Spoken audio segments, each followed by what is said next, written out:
आदिल हसन साहब, मैं सीधा पूछना चाहती हूँ, हसन नासरल्लाह के मौत पर तो इतना दुख हो रहा है कि कैंडल लाइट मार्च हो रहा है, लेकिन इजराइल में जो लोग मारे गए, जिनका अपहरण हुआ, उनके बारे में एक शब्द नहीं। प्रधानमंत्री अगर आतंकवाद के खिलाफ लड़ने की बात करते हैं तो सारे विपक्षी दल जो है वो खड़े हो जाते हैं, ये सवाल वो सवाल। क्या इस वक्त जो विश्व में हो रहा है उस पर आपके पास कोई सवाल नहीं है, कोई जवाब नहीं है? मैम, असल बात है कि हम गुफ्तार के गाजी बन गए, किरदार के गाजी बन न सके। प्रधानमंत्री जी के लिए यही शेर बहुत काफी है। और charity begins at home. Manipur Bharat का अभिन्न अंग है और दूसरे प्रदेश का आप लोग जो दूसरे देशों की वकालत करते हैं, पहले अपने घर में सुधार कीजिए। चाइना घुस रहा है, बाली में शीशा गिलास मत टकराइए। प्रधानमंत्री से इसे पूछिए कि बंगारू लक्ष्मण इनके भाजपा के राष्ट्रीय अध्यक्ष रक्षा दलाली में पकड़ाए थे, ये भाजपा का किरदार है। और भाजपा महबूबा मुफ्ती के साथ सरकार बनाई है, ये भाजपा का सरकार है। वहां पर 2 झंडा लगा हुआ था। अफजल गुरु को पीडीपी क्या कहती थी, उसके साथ भाजपा सत्ता के लिए सरकार बनाई है। अजहर मसूद को कंधार जाकर छोड़ी है, वो भाजपा का कैरेक्टर है। और इस देश ने 2 प्रधानमंत्री खोया है आतंकवाद के नाम पे। तो प्रधानमंत्री से सुनना नहीं पड़ेगा कि जाकर नवाज शरीफ के घर पर अफगानिस्तान से हो रहे, नवाज शरीफ के घर चले गए, बिरयानी खाए कि मोमो खाए, भगवान जानता है क्या होता है। प्रधानमंत्री से ये नहीं बताना पड़ेगा। पठानकोट हुआ, पुलवामा हुआ, सबसे ज्यादा आतंकवादी घटना इन्हीं के वक्त हुआ।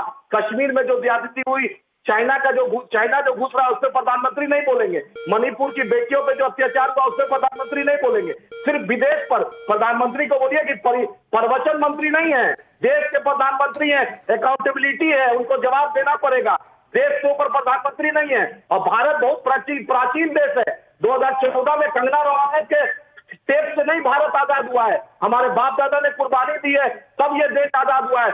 फजले हक खैराबादी से टीपू सुल्तान ले लीजिए, हमारे उलमाओं ने चटगांव से लेकर लाहौर तक पेड़ पर शहीद हुए थे, फांसी का फंदा चुका था, तब देश आजाद हुआ है। तो प्रधानमंत्री को बोलिए कि घर को पहले सुधारे, उसके बाद जाकर दूसरे जगह अपना प्रवचन दे। प्रधानमंत्री है, प्रवचन मंत्री नहीं है। और 370 पर उनका क्या स्टैंड है? मान लिया बहुत से लोगों ने बलिदान दिए तो देश आजाद हुआ, लेकिन आप ये तो बता दीजिए आतंक पर आपका स्टैंड क्या है?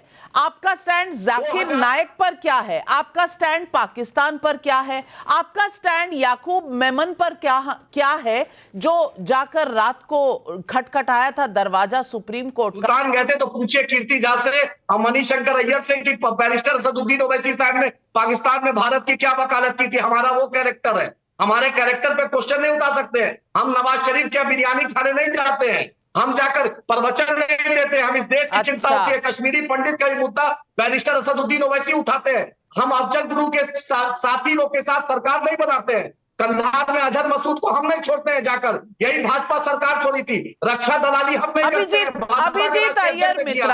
अभिजीत अय्यर मित्रा, आदिल हसन साहब का कहना है कि अगर किसी को शर्मिंदा होने की जरूरत है तो वो बीजेपी को, क्योंकि असदुद्दीन ओवैसी और उनकी पार्टी तो इतना देश का नाम रोशन कर चुके हैं कि क्या बात है। ये सच्चाई है। अब देखिए, अब मैं क्या बोलूंगा। अगर इनको लगता है कि असदुद्दीन ओवैसी ने देश का नाम रोशन किया है, वैसे असदुद्दीन ओवैसी का ट्विटर टाइमलाइन तो देख लीजिए। उन्होंने एक बार भी जो लेबनान में हो रहा है उसको कंडेम नहीं किया है। दूसरे के ट्वीट रीट्वीट किए जा रहे हैं, पर खुद अपने मुंह से कुछ नहीं निकाला है लेबनान के बारे में। क्यों? क्योंकि वो शिया है। गाजा के बारे में तो बहुत कुछ बोल रहे थे क्योंकि वो सुन्नी है। तो ये एक सुन्नी सुप्रेमिसिस्ट है जो बस सुन्नी कॉजेस को जहां पर भी है बोला जाता है कि वो शिया है, पर मेरे को लगता नहीं है उनके ट्विटर टाइमलाइन से, क्योंकि जब लेबनान की बात आती है एकदम चुपचाप कोने में बैठे रहते हैं। तो पता नहीं कौन से उम्मा की वो खिदमत कर रहे हैं। बेसिकली इंडिया में बैठ के वोट काटने का काम करते हैं और कुछ करते तो है नहीं। इनका कोई पार्टी इतना बड़ा भी नहीं है, कहीं और सीट भी नहीं मिलता है, तो भाई कहां से मुसलमान शेर बन गए? मुसलमान इश्यू पे तो बात नहीं करते हैं, बस गाजा पे बात करते हैं। अब इनको लगता है कि ये future of Muslims in India है, तो कंग्रेचुलेशंस टू देम। मैडम जवाब देना चाहेंगे? जवाब दीजिए मैडम। उनको अभिजीत अय्यर से पूछिए, बोलिए कि बैरिस्टर असदुद्दीन ओवैसी साहब ने 640 क्वेश्चन पार्लियामेंट में उठाया, उसमें हिंदू और मुसलमान, स्कूल और हॉस्पिटल सबका उठाया। मोदी सरकार को बोला चलिए चाइना में डोकलाम कब्जा कर रहा है, पूरे एमपी का डेलीगेशन ले जाइए, मोदी सरकार नहीं गए। दारुसलाम देख लीजिए, माथे पर टोपी हो, तिलक हो और क्रॉस हो या पगड़ी हो, सबका इस्तकबाल है। इसलिए 1958 से लेकर दारुसलाम का दरवाजा सबके लिए खुला है। हम जात और मजहब नहीं देखते हैं, हम इंसानियत देखते हैं। इसीलिए 1984 से लेकर आज तक हैदराबाद जीत रहे हैं। हम नहीं बोलते हैं कि I love Coke, I love beef. आप भारत की कूटनीति के साथ हैं या नहीं? आप चाहते हैं कि भारत देश आतंकवाद के खिलाफ खड़ा हो या नहीं? सवाल इतना सा है। 100% हमारा स्टैंड क्लियर है। हमारा स्टैंड, तो फिर जब प्रधानमंत्री आतंक की बात करते हैं तो आप गाड़ी का रुख मोड़ क्यों देते हैं? रोहन गुप्ता, इसका कोई जवाब नहीं है इनके पास। हम ड्रामा नहीं करते हैं, हम प्रवचन नहीं करते हैं, हम देश के साथ है। नाविका जी पूरी डिबेट हम देख रहे हैं, अब से ये भाषण दे रहे हैं, इनके नेता सिर्फ एक काम कर रहे हैं।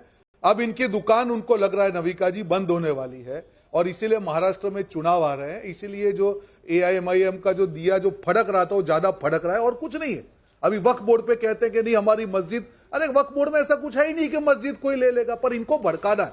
मुसलमान भाई बहनों को भड़का के अपनी राजनीति करनी है। जब हिंदुओं के साथ में कुछ होता है बांग्लादेश, तब उनके मुंह में दही जम जाता है और ये बड़ी बड़ी बातें करते हैं। तो हम सबकी बात करते हैं, तो क्यों सिर्फ मुस्लिम सीटें ही लड़ते हैं आप लोग? क्यों और कोई सीट नहीं लड़ते हैं? अरे आप छोड़िए, आपकी ये जो पोलराइजेशन की राजनीति है वो देश के लिए खतरनाक है। जो आतंकवाद है उसका कोई धर्म और जाति नहीं होती है, आतंकवाद आतंकवाद होता है। पहली बात आपको यह समझना पड़ेगा। दूसरी बात, तुष्टीकरण बंद करना पड़ेगा। जो सही है वो सही है, जो गलत है गलत है। अगर देश में कुछ इलीगल है, अवैध है, तो वो अवैध है, वो हिंदू का हो या मुसलमान को, ये आपको समझना पड़ेगा। हम सबको मिलकर समझना पड़ेगा नाविजा की सबसे पहले देश है। देश के प्रधानमंत्री अगर देश के लिए अच्छा बोलते हैं तब देश का जो राजनीति है उसके अंदर नहीं आना चाहिए, उसके साथ हमको खड़े रहना चाहिए। देश के आंतरिक मामले हो सकते हैं, प्रधानमंत्री सवाल पूछ सकते हैं, भाजपा से विफलताओं के सवाल पूछिए। आपके पास आदिल हसन साहब, लेकिन अनुराग भदौरिया जी ने पहले हाथ उठाया है। अनुराग भदौरिया जी, मैं पूछना चाहती हूं, जब ईरान इजराइल को अगर टारगेट करता है तब आप चुप क्यों रहते हैं? सवाल यह भी है कि एक्सेस ऑफ रेजिस्टेंस और एक्सेस ऑफ ब्लेसिंग जो दिखाया है नेतन्याहू में, आप समझते हैं कि भारत अच्छे और अच्छाई के साथ खड़ा है और इजराइल आज तो दोस्त नहीं बना इस देश का? 1971 की वॉर में भी इजराइल ने आके भारत की मदद की थी। भूल गए हैं आप हिस्ट्री? आज आपको प्रधानमंत्री पर सवाल उठाना याद आया? देखिए, भारतीय जनता पार्टी पे सवाल इस बात के लिए उठ रहा है कि भारतीय जनता पार्टी मणिपुर के बारे में मां बोलने से डरती क्यों है। सवाल इस बात उठ रहा है कि आपका माननीय सर्वोच्च न्यायालय का आदेश आया कि आप बुलडोजर को आप क्यों इसका दुरुपयोग कर रहे थे? बताइए। आप किसी को दोषी आरोप लगाने पे उसका घर तोड़ दे रहे थे। एक का घर तोड़ रहे, बगल वाला, एक जिसका घर तोड़ रहे इलीगल, बगल वाला लीगल हो गया। तो इस पे आवाज नहीं उठनी चाहिए। आवाज नहीं उठनी चाहिए कि आपने अकबरनगर लखनऊ के अंदर में पूरा बुलडोज कर दिया, जमीन दोज कर दिया। क्यों कर दिया आपने भाई? किस बात पे कर दिया? क्योंकि आपने बिजली कनेक्शन आपने दिया, पानी इलेक्ट्रिक कनेक्शन आपने दिया, वोटर आईडी आपने बनवाया, रजिस्ट्री आपने की, उसके बाद उनका वोट आपने लिया, वोट लीगल। उसके बाद जब वोट मिल गया, सरकार बन गई, तो पूरा आपने कॉलोनी गिरा दी। अच्छा चलिए, आपने अकबरनगर गिरा दिया, बुलडोजर आगे बढ़ा ही नहीं। उसके बाद वो पंतनगर जाते जाते उसका डीजल खत्म हो गया। तो क्या एक कॉलोनी लीगल इलीगल और एक कॉलोनी इलीगल हो जाती है? तो माननीय सर्वोच्च न्यायालय ने बोला ना कि भाई ये जो बुलडोजर है किसी को दोषी और आरोपित होने पर नहीं चलाना चाहिए, क्योंकि अनुराग भदौरिया जी, क्या हाल हो गया है समाजवादी पार्टी के प्रवक्ता का? आपके नेताजी कभी देश के रक्षा मंत्री थे, आज आप वहां मिडिल ईस्ट पर कोई लफ्ज बोलने के लिए राजी ही नहीं है।